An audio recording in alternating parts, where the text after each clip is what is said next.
to it, but to do it. Oh, there we are. We are live. What's going on, guys? It is Tech Tuesday, and we're going to be talking about what bump steer is and how you measure it, what it does, and everything about it. Sorry, Justin's in the background making me giggle. So Steve, how do you measure your bump? I mean, how do I measure it? Yes. I just stand next to Matt, and I see as long as mine is smaller than his, we're good to go. But in order to talk about bump steer, let's go to Justin. Yeah, we're all working on our bumps. That's for sure. I got too many bumps. That's the problem. Yeah, well, I really like your bumps. Thanks. Honestly. Thank you. I mean, if we're going to be honest. I like you too, Justin. All right. So, you guys, that got really weird really fast. You guys, thank you very much for tuning in. Back to the Tech Tuesdays, and we have covered bump steer in the past, but we haven't covered it like this. We've got some new kits that are coming out on the market that control some of this bump steer thing that we're talking about. We're going to go over that a little bit, but first, in order to show you why our new kits help things, you need to understand what bump steer is and why it actually is important. Bump steer, for the maybe the simplest way to say it, and for all of you who are road racers or engineers that want to poke holes in all the details about in what I'm about to say. There, I got to stump myself. Today, Junior. There it is. You guys, bump steer, I'm just going to go with the simplest versions of descriptions here, not some of the details that when you're trying to create some for road racing and things like that. That has nothing to do with what we want in off-road. Off-road, we really don't want any because it ruins parts, causes stress, and feedback in the wheel. So, bump steer. What that is, a lot of people think that when the steering wheel moves in your hands, that is bump steer. That's actually not true. That is feedback in the steering wheel. Now, bump steer can be one of many reasons that you get feedback in the wheel, but it is not the feedback itself. Bump steer is the difference in toe change of the front tires as they cycle through travel. So, as more detail, as the wheel and tire package travels vertically through its cycle, going over bumps or whoops or whatever it might be, the toe shouldn't change much. Let's just say you've got, for argument's sake, the toe setting on the front is 0. That means from the top looking down there, it's not towed in, it's not towed out. They're basically parallel with each other. The tires are towed at 0. If through cycle you hit a bump and they toe in, that is bump steer. How much that happens would be the amount of bump steer. An inch of it, an inch and a half of change, 2 inches of change, that is bump steer. Also, drooped. If it droops, toes in, or it droops and toes out, any change from that 0 position that you set it at is bump steer. How much is too much? Pretty much any is a problem, but as soon as you start getting over an inch of bump steer in a UTV, specifically we're all here to talk about UTVs and off-road, right? We're not talking about all the other things. In UTVs and off-road, within that industry, we try to get it to 1/4 inch or less inside the shop. Sometimes it's impossible and we get it to about 1/2 inch or less. That's okay. Anything 3/4 to an inch or more is really bad and you don't want it. Now, as your bump steer gets worse, which is, we're going to go over what it is, how you get it, how you get rid of it. It's a geometry thing. Changing wheels and tires does not change your bump steer. It just changes the feedback in the wheel that you might get with a different wheel offset or a tire. It doesn't change the fact that it toes in or out through cycle. That is geometry. That is the pivot points in the chassis. That's the length of arms compared to where the tie rod is located. All of those things are what creates or fixes bump steer. So no, a lot of questions that we get all the time, hey, I fixed my bump steer by changing wheels and tires. No, you didn't. All you did was maybe put a better wheel and tire on it, package that has less feedback, and so you have less in the wheel that you're feeling, and that is what maybe people think is fixing it. It's actually not. On the board, this is kind of a blow or a detail of what a control arm system would be if you're on the front of the, I'm really bad today. I don't know, it's been a long day, I can't talk, but So if you're looking at the front of the vehicle, then this is the chassis. This would be an upper control arm. This is a tie rod and a lower control arm and a theoretic tire sitting out on the end. Geometrically, you always want the tie rod pivot points inside and outside on the spindle or on the frame to be in line with the upper and the lower control arm pivot points. As long as the tie rod is on that pivot plane with the upper and lower arm, chances of bump steer in the car are going to be way, way diminished. If you have that tie rod on this imaginary line called kingpin angle, which is kingpin inclination angle, which is an imaginary line through the upper ball joint and the lower ball joint through the spindle, as long as the tie rod is on that line, then you have a very low chance of having bump steer. The other thing that is super important is that the tie rod is, the simplest way to describe a system that would have zero bump steer is upper arm and lower arm are parallel arm system. Then your tie rod is going to be parallel with them as well. It doesn't then matter height, as long as it's parallel down here or parallel up here, and that these pivot points are on those imaginary plane lines, then you'll have zero bump steer. If you don't have a parallel arm system, for instance, the upper arm is angled up on the outside, which is common in road racing, and in some of the UTVs even have this as well. Then what you're looking for when it comes to a height issue is, let's say that the inner pivot is mounted 50% of the way between the two pivot points of the arm. Well, let's just say 8-inch separation and this is mounted 4 inches. Well, if this arm is higher on the outside and maybe this spread is not 8 inches, but what if it's 10? You still need to have that percentage the same, 50%. So on a 10-inch split, you would have it at 5. On an 8-inch split on the frame, you'd have it at 4. That would be a zero bump steer system because pivot points of the tie rod are in the same places, percentage-wise, on the frame as they are on the spindle. Now, where you get the problem is if this tie rod is too long, it doesn't have pivot points on these plane lines. If the tie rod is too short, again, pivot points are not on the plane lines. That causes bump steer. Also, if the outside or inside are in different heights. For instance, if this one's at the 50% point and this one is higher by a few percent, that creates bump steer. Well, the reason for that is these arms are on an arc. As they go up or down, that imaginary arm, let's say there's one right here, is going to swing in both directions from right height. Same with the lower.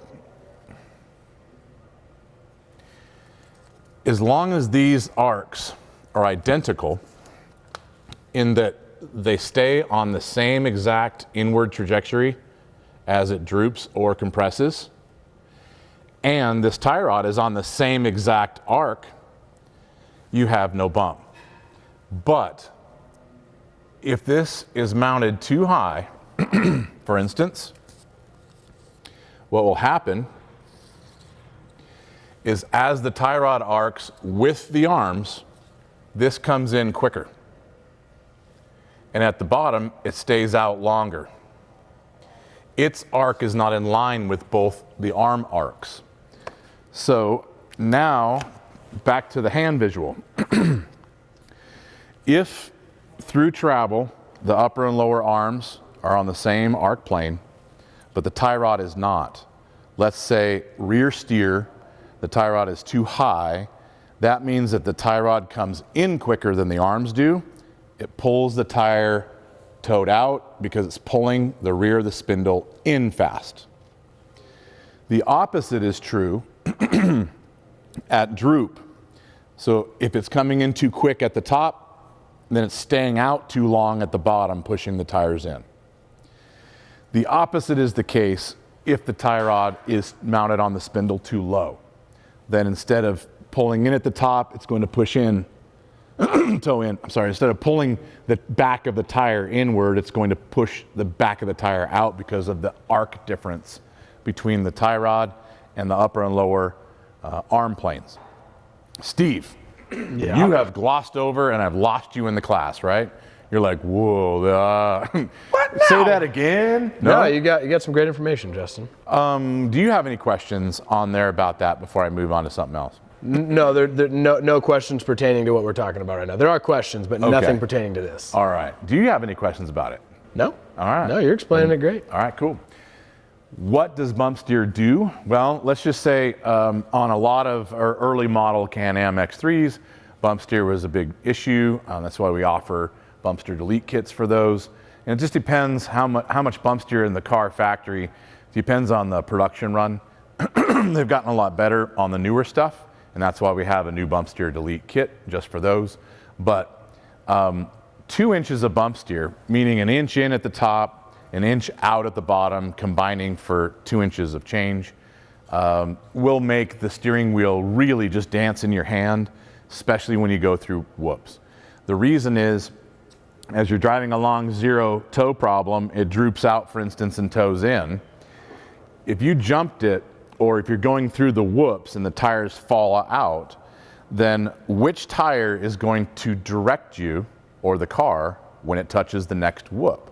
Is it going to be the left side that wants to shoot the car this way? Or is it going to be this side that wants to shoot the car the other way? If one tire grabs early, maybe they drooped out like this, and this one hits, then you're basically getting the car to do this every single time you go through a bump. And that comes back as you try to hold it still into one of these, trying to jerk it all over the trail. If you've got 2 to 4 inches of bump steer, it might be really hard to keep it on the trail if you didn't already overheat the power steering unit, because the electric power steering is trying to help you fight these inputs, and it overheats, then you lose power steering, then you're really getting a death grip on it because you don't have any assist. So it's a domino effect that starts to ruin parts and ruin your drivability. Starts with feedback. If it's really bad, you can't drive the car very well, can't keep it steady, can't keep it straight, especially in the rough. Next is you lose power steering. Power steering fails a little bit. You don't have the assist, then you really can't drive it. And then the final thing is that all of those forces that are jerking the car left and right are coming right back through the wheel and tire system, right through the tie rod, right through the steering rack, right through the arms, and you start wearing out rack and pinions. You start blowing up tie rods. You start wearing out control arm bushings, and premature front end failures happen. Instead of wearing stuff out in 4,000 miles, you wear it out in 1,000 miles. A lot like the wrong wheel and tire offset does, because it runs the loads through the roof. So we want to try and eliminate all that. Before I go into that stuff, do you have anything you guys want to cover before we get there? Mr. Sparkles wants to know, can you get bump steer in the rear of the car, and can anything be done about it? Absolutely, yes. So toe change in the rear most often is not adjustable. Like for instance in a Polaris, early model Polarises, or really any model Polaris up until the new Pro R, there is no toe change. You can't change it without changing the arm or building a custom shim for the hub. All that's going to do, honestly, if you change the arm or a shim on the hub, is change the toe. It doesn't change the fact that it changes throughout the rear cycle. Just changes where it is. Might keep it towed in the whole time. Like a Turbo S is really bad in the rear. It tows out all the way drooped out, and also the XP or the Pro XP also has a ton of tow issue in the back, and that's why a 2-seater short wheelbase version of those two cars are really skatey through the whoops. They're hard to control because the back's dancing around, doesn't know which tire to hold on to as it goes through its travel through the whoops. Steve? Will having a lot of bump steer cause problems with ball joints? Absolutely, because it runs the stresses through the roof, and you're going to wear out ball joints quickly. You're going to wear out anything in the steering very fast, and you're going to wear out arm pivot points, bushings, and things like that as well. So that's another reason why I want to get rid of that. You keep looking at me funny, Steve. There's a guy. So I wanted to say this when you said it, but you glossed over it. But then a guy said, "Did he say jerk it all over the trail?" He absolutely did say that. Yeah. You can rewind that and play it as fast as you want for your own pleasure. That is gross, but I said it. You did say it. So get rid of the bump steer. Why do UTVs have it? Why don't the factories fix it? Well, it has to do a lot. It's not that they don't know what to do. It has to do a lot with production. and movement in the chassis during production. So for instance, on a Can-Am, the factory rack and pinion can be mounted as much as a 1/4 inch up or down in height from the perfect place that it needs to be in production runs. And so as that rack and pinion goes up and down, that's exactly the same as taking the tie rod location and moving it up and down on the spindle, so that creates bump steer. Steve. I do have a lot of people ask me when they buy our rack, because we have that center knuckle that moves up and down. Yeah. Did we do the adjustable bump steer kit because you're doing the same thing just on the opposite end? Yes. Okay, because a lot of people ask me that, and when I explain it to them, they're confused, but I try and explain it in the simplest way. So back to the board, if the tie rod is mounted too high or too low at the spindle, then that creates a ton of bump. You can fix it by lowering or raising it accordingly to put it in the right spot. You can also change the inside mount, which is basically your center link position or the inside tie rod pivot joint at the center link on the rack. You can raise it up or down, and when you make those changes, it does the opposite as the same change on the spindle. So if you raise the tie rod location on the spindle, and it eliminates some toe in it droop. If you raise it on the rack, it's going to create the opposite. It's going to change the toe for the other direction, in the other direction. Now, the reason that we have our rack adjustable is because the rack itself is adjustable at 30,000th of an inch increments on each tooth. 30,000ths of an inch in height on a Can-Am is worth about 1/8 of an inch of toe change. So imagine that you moved it two clicks on the rack. It changes at 1/4 of an inch. It's a drastic change for a very small amount of height. I mean, 30,000ths isn't even quite a spark plug gap like we were talking about earlier. So imagine just spark plug gap is going to change it 1/2 inch, 1/4 inch, in that range. So it's important because you can get it off just a little bit and have a ton of bump steer problems. We've seen Can-Ams through production runs have as much as 4 inches of bump steer, and our BSD kits or bump steer delete kits will eliminate that. We've seen some that don't have any problem whatsoever, and we've seen some that have 1 to 2 inches of bump steer. As their production gets better and things get tighter on chassis, and it's not just Can-Am, everybody is victim to this. Polaris has issues, everybody has issues because there's too many variables in these. The racks can move in the chassis itself, the mount itself from run to run can be in different spots. Spindle heights can change, especially when you're dealing with a ball joint style. So this is an upper ball joint on a Can-Am arm. It's tapered. This is the same style joint that's on the end of a tie rod where it attaches to a spindle. So this taper is a source of height issues because depending on how the spindle is machined to accept this taper will basically determine how deep this goes into the spindle. And if the height can change from spindle to spindle, from ball joint to ball joint, the farther it's pulled in, that changes your bump steer. It changes the geometry, could be for the better, it could be for the worse. Or if that ball joint doesn't press that far in, it sits up higher by 30 to 60 thousandths, well, you just gained 1/4 inch or more of bump steer by having that problem. So there's just too much movement all the way around, and a little bit adds up to a lot eventually. Mitch? You kind of answered it a little bit, but Samuel wants to know Uniball tie rods versus ball joint tie rods, pros and cons. I am a Uniball or rod end fan. I'm not a ball joint fan. Ball joints for the reason of taper, changing height locations as you tighten it up. I don't like that because of the geometry changes. Also, in the past, ball joints tend to be the weakest thing when we start running this stuff in off-road racing. We're getting rid of ball joints right now because they tend to be the weak spot in the front suspension. Change it to Uniball and a pin, or we change it to rod ends and high miss spacers with bolts or pins as well. So I'd much prefer rod ends, but from a production standpoint, rod ends and Uniballs are a bad thing because when they start to wear out, they squeak. Ball joints typically don't. They're more expensive, so that means the cost of your UTV is going to go up, and everybody's complaining right now, always complaining about the cost of a new UTV. So I get why they don't do it, but that's the first thing we change when we start racing them. So any more questions before I go into that? So here is a Can-Am spindle, and this actually happens to have one of our new bump steer delete kits in it. Now this bump steer delete kit is set up in the middle position, meaning it's dead center between the mounts. And that's the way that factory tie rods are mounted. Mitch, can you come over and help me out? I'm gonna need an extra set of hands. I'm just gonna start swapping spacers, which means I need you to pull the bolt. You got it. So the way that our system is tunable is, get that out of there, is the kit comes with multiple spacers. So you can run 2 spacers like I had it in the center position, or you can run 1 on the bottom, 1 on the top, and now you see the position of the rod end has been lowered inside this mount.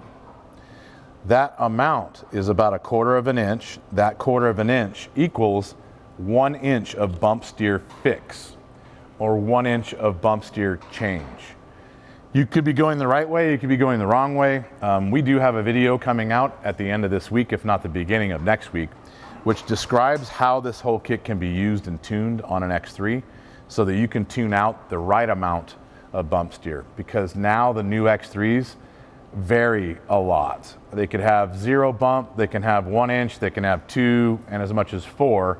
So having this adjustable allows you to tune the bump out accurately for whatever you might have in your X3.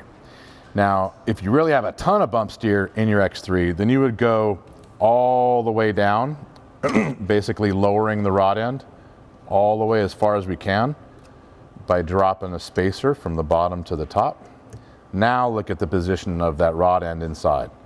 So that adjustability is what's tuning out certain amounts of bump. That's your X3 kit. Now, for the newest thing, which here is a bump steer kit for a Polaris. So that's a Polaris spindle, which normally, you notice it's not double shear, it doesn't have a mount on the top or the bottom, because all the Polarises use a ball joint style tie rod. This system that you're looking at is our new pin design, and it is adjustable in height. So with this kit, you lose the ball joint, the spindle gets drilled to a straight 5/8 hole instead of a tapered ball joint style hole. And now with this, we can change the height of the outer ball joint. So for instance, I'm trying to do this, Mitch, can you hold that? You guys, I'm trying to do this with 2 hands and it takes 3. Relocating the spacers. Hardware back on. I'm not going to tighten it. But now we've lowered that tie rod on the spindle height, just like we did in a Can-Am system. And see all these spacers are different thicknesses. That allows you to tune exactly the right amount of bump steer out, because remember, 30 thousandths of an inch is a lot of change. So you have the ability to go as, screwed up the mic. Sorry about that. But you have the ability to tune out small amounts of bump or very, very large amounts of bump, depending on what your vehicle has or doesn't have. Here's a complete kit. If you take a look at the pin style, this is the new stainless pin that drops through your spindle and allows you to put a 5/8 rod end on it. But more importantly, the real hard work in the kit is done by the stainless steel spacers in different heights, allowing you to tune this height up or down on the spindle. That kit will be available for most models. We have most of the Polaris stuff done already. We've got, what else, Mitch? You've got a whole bunch of other stuff too. You've got we're working on the Yamahas, Honda stuff still, the Yamaha. Honda, KRX. KRX, yep. Mostly just working on the Polaris stuff right now, but everything else is in the works too. So pretty excited about that kit. It's going to be it's going to fix a lot, because originally when the Turbo S's came out, we cycled the suspension and measured it, and they didn't have anything for bump. I think it was under 1/2 inch, right, Mitch? But then that was the first batch of Turbo S's, and then we got some in that were like 6 months later, and we decided to check it for the heck of it. And what'd you find in it? The turbo, it was almost 4 inches of bump steer in that thing. But it was just another batch, right? It was another production run. Yeah. So we've seen them with none, we've seen them with a ton. Yep. And knowing that, now we have a kit that can adjust according to which one you have and how bad the bump is. What are some of the other ones you measured? Just in the last month, you found a ton, actually. There was a Can-Am that had like almost 5 inches of bump steer in it. That was pretty wild. You did the new Yamaha, right? No, Wolverine? I did do the Wolverine. I'd have to look at the notes to see what that one was. I think that was about 1.5 inches. Yeah. Honda, I think, had about 3 inches into it. But we also saw a Honda that didn't have any. KRX had like a 1/2 inch in it. Yeah, factory, I remember. Which is pretty good. Yeah. Haven't cycled another one of those yet, but it's all over the place, honestly. It really is. It's kind of crazy. Like, you take 2 cars that are identical, you cycle both of them, and you get 2 totally different numbers. So it just goes to what we're saying, that there's so many variables, a 30,000th of an inch at a time, all over the suspension that can add up to inches of problems. And so the ability to adjust it, the ability to tune it out a little at a time for what you have is key. Now, our patent on this assembly basically covers any height change from factory on all UTV spindle and center links. So if you want to have the ability on your tie rod kit for any UTV to have the adjustability to tune out the bump steer, then that's definitely going to be ours and nobody else's.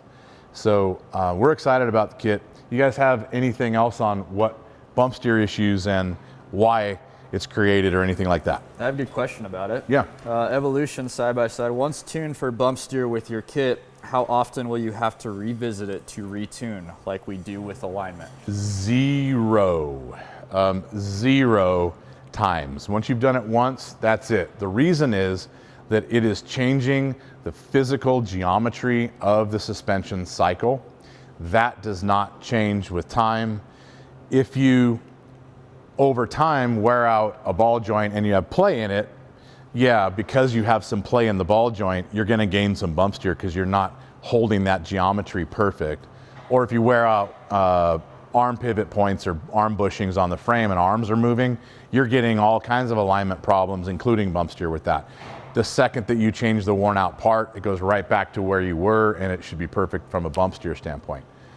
Yes, you'll realign the car because too many things have changed, but you're covering things like worn out parts. Geometry isn't gonna change. That's a pivot point, and that's about it. So one time, that's it. We're gonna have a ton of videos and a ton of graphs that you can use with these kits on specific cars, starting points as well. On Turbo S, we know, having done 4 or 5 different ones now that are variable degrees of bump steer problems. We found a happy place that pin kit would like to start at for spacing off the spindle, and we give you that in these kits when they come out, so you can start there and measure and adjust from there, but it wouldn't be like you have to start from scratch and go through all the spacers to figure it out. And we're trying to make it simple. If it toes this way, then change the spacer this way, you know, that kind of stuff, so you don't have to be an expert at the board to figure that stuff out. Make it easy. Now, when does this stuff come out? All tie rod kits are going to be a month to a month and a half away. A few of them are going to be out later this month.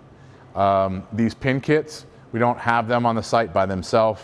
If you're a shop and you've already got tie rods on a vehicle and you want to work with it, if the tie rods have 5/8 rod ends, then we can sell this kit to you. Mitch, do you have pricing on that yet? I don't think we actually nailed that down for everybody. I think it's like $130. Waiting for everything else to come in for it and then finalize that. But yeah, if you need it, we have all the pin kits, so we can figure something out. Yeah, give us a call. That means I'm gonna have to talk to JT and let his phone guys know. He's gonna get phone calls here in a minute. Yep. Sorry, JT, but you can buy the kit separate. We'll just get it on the site here pretty quick. Any questions? How should alignment be set for best results? Well, that's a very large question. It is, yeah. We usually do 1/8 to a 1/4 inch towed in. Yeah, I mean, so we're not an alignment shop. I'm not going to tell you how to do that, but most factory arms are not adjustable. The only thing you can adjust is toe. If it's only toe that you're doing, we adjust 1/8 to a 1/4 of an inch towed in at ride height. That's what we have found is fairly stable, straight, hand off the wheel at 40 mile an hour on something flat. It drives pretty straight that way. The rear, we always try to have the same. If the toe is adjustable, we would set it as a 1/4 inch towed in the rear. Back to Polarises, so you're not going to have a toe set in the rear of a Polaris, except for the new Pro R. Pro R does have toe adjustment, and you can set that. Also, the new Pro R has virtually or basically no toe change through 25 inches of wheel travel in the back. They're claiming about under half a degree in change through full cycle in the back. So that'll be the straightest, least amount of bump steer in any Polaris ever is the new Pro R. Yeah, and they're talking about the same amount in the front, which is unheard of for UTVs. As long as they can keep We'll cycle it. production. Yeah, we'll find out real quick. We've got one of those cars at the end of the week. We're not going to show you too much about it, but we do have one, so we're going to have a whole lot more information for you. Also, we were able to go to the Polaris test drive last weekend. Got a chance to drive the what out of that car and talk to everybody that designed it and engineers involved in it, project managers with Polaris. We have a full video of that coming out. It's an unboxing that's quite cool with a lot of information behind the scenes, deep under the plastics of that car that they're not even marketing that we're going to tell you about. So tune into that. We'll let you know when that's coming. Mitch. Ramp Rat wants to know, so the bump steer kit will need shock therapy, tie rods, and steering rack, ? No. So this bump steer kit will be able, you will be able to purchase it as a pin and spacer kit that you could run with any tie rod as long as it has a 5/8 rod end on the end. So like your Assaults and, I mean, name somebody basically that as long as they got a rod end on the end of it, then this kit will work with it, and we'll sell it separately for that. But we will have our tie rod kits complete with it, and it'll come standard with all of our tie rods. Can also get our tie rod with a stock rack too. We'll be able to offer that. Yes, we will have tie rod kits for stock racks and our race racks, both. So that's coming. But yes, Great Mitch. question. Yes. Troy Woods wants to know different settings per side because it's not perfectly square. Yeah, so that's the absolute right way to do this is you set your or fix bump steer one side at a time because it can be different. That's a lot of work. It's very hard to do because there's no real center line that you can draw on the car. Below it, yeah, you can set up a board or whatever you want to have for a straight edge to check everything against. But as you start getting into the middle of the car, there's nowhere to pull to the center when you have frame in the way and shocks and all that stuff. It would be very hard to do. I would concentrate on the basic, get the thing using left and right together, not tuning right separate from the left. Get it close, and like I said, under half an inch, preferably 1/4 inch or less. You're not going to feel any feedback and you're not going to get any negative effects. But very good question. And we do see different variations from left to right in certain vehicles. More so in Polaris because it's a ball joint height thing, how far it's pulled into the spindle, than we do on the Can-Ams. Can-Ams being a rack and pinion height change, that's affecting both sides equally. So not an issue there, but in a ball joint system, I can see how you do left to right.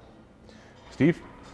No, just random questions, nothing to really do. We can zip through random and make it So quick. we'll do one more before. Okay, Sorry, before Steve. before Quick random, fire. go ahead. Sorry, I didn't mean to cut you off. You got it. You gave me the kill you look. Me? Oh, no, you're good, you're good. Hollywood, for a Can-Am, is it just the X3 the BSD works on? I'm going to say the DS2. I don't know if you're referring that to the 72 model only, but it does work for the 64 as well. So all X3s, Yep. but not, say, the earlier Maverick. Not earlier Mavericks, yeah, just all the newer X3s. But earlier Maverick's a ball joint, so that our pin kit is going to work for that. We just haven't done the homework on it yet, so we'll have something for that if it is a Maverick. Okay, go ahead, Steve. Okay, Steve. Oh, hey. Random. Rapid fire. Says, hey guys, how are you going? Just wondering if you ship to Australia. Absolutely, So, yeah, I mate. think- yeah, we do. right? Yeah, Steve, yeah. you can definitely tell him if you like. In your yes. best Australian. Yes, we do. That was not Australian. You're correct. And then Doug Pessimer wants to know, are we going to do one of those 1 hour sales you did last Black Friday, Justin? There's a lot of questions about Black Friday. About Black Friday. Yes, a lot of people have asked, are we going to do a Black Friday sale? So, I'm not allowed to tell you. We either are or we aren't, right? I mean, Well, it's true. We either are or we are not. I will tell you this. without getting in trouble, we've done it every year. So there's that. And every year we've never told you we're going to do it. So there's that. Hint, hint. That's as much as I can say. I pretty much said nothing, but you can infer yourself. Mitch. Oh, go ahead, Mitchie. Turbo S two-seater, driver's side front wheel has a camber issue. Nothing appears broken. Any ideas? I will guarantee you something is wrong. Something's broken for sure. Something's broke. It may not be broke. It hasn't fallen off He yet. probably didn't tighten it, and that's why it's falling off. That's why it's going to fall off. If you've got a camber issue on a car that has no camber adjustment and the arms are factory, then you've got something majorly bent, or wheel bearing is shot and it's about to go, ball joints are shot and they're about to go, arm bushings would have to be holy crap shot to have massive camber issues. You have something that will be easy to find. If you jack it up and shake parts around, you're going to find it. Steve? We got a lot of happy Thanksgiving, guys. Hope you guys have a great one. Thank turkey you. coming soon. You as well. Speaking of turkey, where are we going to be this weekend? We are going to be in beautiful Glamis, the Imperial Sand Dunes. Come we doing, catch Steve? us. We're going to be working our asses. We're going to be working our turkey butts off, all right? We're going to be out there slaying and filleting Thursday, Friday, Saturday, Sunday. We come home Monday. If you're there, come by and say hello. yes. You can actually shake hands with the real tube sock. Don't do that. Come get a free koozie from me, okay? You heard it here first. Doug Pessimer would also like to know, this is the most serious question I've seen all day. In 2034, really serious or not serious? in 2034, when the Speed UTV is finally released, are we gonna make a spring kit for it? Yes. By 2034, I would imagine that our spring kits are hovercraft related, and we probably aren't going to be measuring anything in spring rates. It's probably going to be more like air pressure or magnetism would be my guess how we're going to be doing springs by then. Steve. One more question. Well, we got a couple more, but KRX spring question. He had our spring kit on the non-live valve KRX, and he just bought the live valve KRX and wants to know if the springs can be swapped. Yes, Yes, they can. It is the same kit. It's the same exact kit. Say that again. I overran you there on. No, yes, you can swap them. It's the same starting points as far as preload and crossover, and it is the same spring kit as far as lengths are concerned. So, yes. Assuming he hasn't changed a ton of accessories. Correct. Yeah, if you're not between the changing two. weight, adding weight, taking weight off, you should be fine. But yeah, simple answer, yes. Justin, why do people flip their reservoirs out? Why do they flip their shocks out? Because it looks cool, bro. Is it like tow mirrors? Yeah, dude. If you don't got your resis flipped out, I don't know what the f you're doing. All right. So, how's it work on tow mirrors? Reservoirs, flipping them out. It's tow mirror thing, man. Everybody thought that was going to cool them off a little better, but the truth is they don't ever get warm on the inside anyway. We race them on the inside. Now, before anyone goes to flip their resis out, make sure that the left shock becomes the right shock and the right shock becomes the left shock, because you will damage the bridge before we give out. They are angled slightly, and they must change sides. They have to change sides. A lot of people just think they can flip them, and then they end up damaging the head, and then, yeah. So do that. on this Trim the race car plastic right for here, sure. they are out because we're running IQS, and we couldn't run IQS if they were on the inside. That's the only reason why we changed it. Normally we would race them on the inside. There's no advantage. It's looks, man. That's all it is. What do you got? I've seen two questions about this. Basically, the old bump steer kit for the Can-Am. Yes. One asked, do you offer reduced price towards the new one? Yes, I And think we do. let's see what the other one was here real quick. So reduced price on the new one. If you give us a call, talk to our sales guys. They already have a system in place to get the stuff to you, and it's not going to cost you much. I think it's just shipping. Don't quote me on that, but it's next to nothing.